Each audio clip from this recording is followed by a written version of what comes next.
everybody. We're here doing our nightly shutdown, and when we went to drain, we noticed that we got a little bit of a leak here, a little puddle.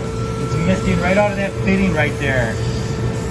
I think it has to be seated in there, so maybe when we get the air pressure down, we can get that in there a little bit better, and maybe that's all that is. Otherwise, we're gonna have to keep an eye on it and investigate what we got.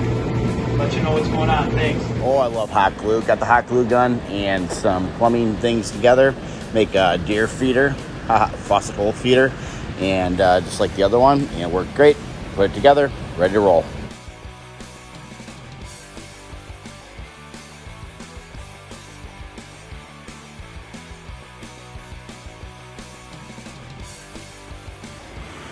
Good morning, Elite.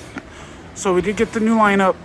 We're going to play with it a bit to see how it's going to be best used. But right now it's hanging exactly where the red one is.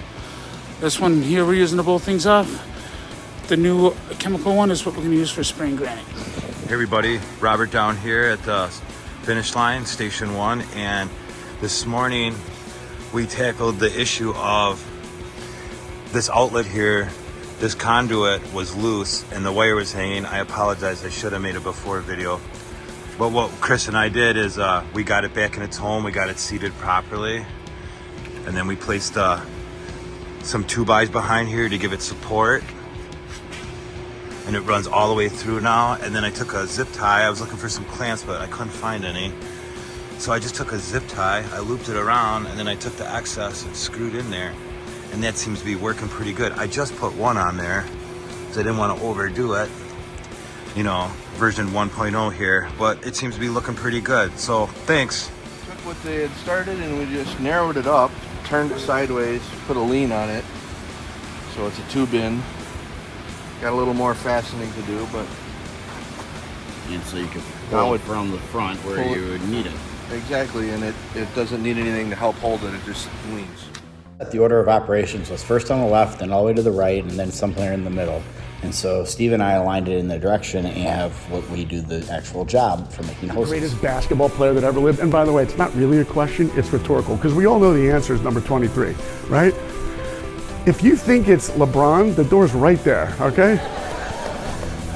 See, this is the age where I can assume you've all experienced MJ in the air, right? It's our kids that we have to be like, what? What are you talking about? After one of his games, a sports writer comes up to him and says, Mike, you're a scoring machine, but you have no defensive game. You know what Jordan could have said to him? Dude, I'm Michael Jordan. Could you get out of my face? But Jordan said in his mind, he heard one thing. Something I'm doing is giving that guy the perception that I don't have a defensive game. I guess I better work harder on defense. And he did. And next year in the NBA, one player was named Defensive Player of the Year. Number 23, Michael Jordan. You know why? Because he has one singular focus. How do I get better? How do I get more awesome? And if someone could ever point out one of your flaws, you should hug them. If we're gonna grow in life, then our imperfections, then our flaws, that's the answer key to growing. Who's the greatest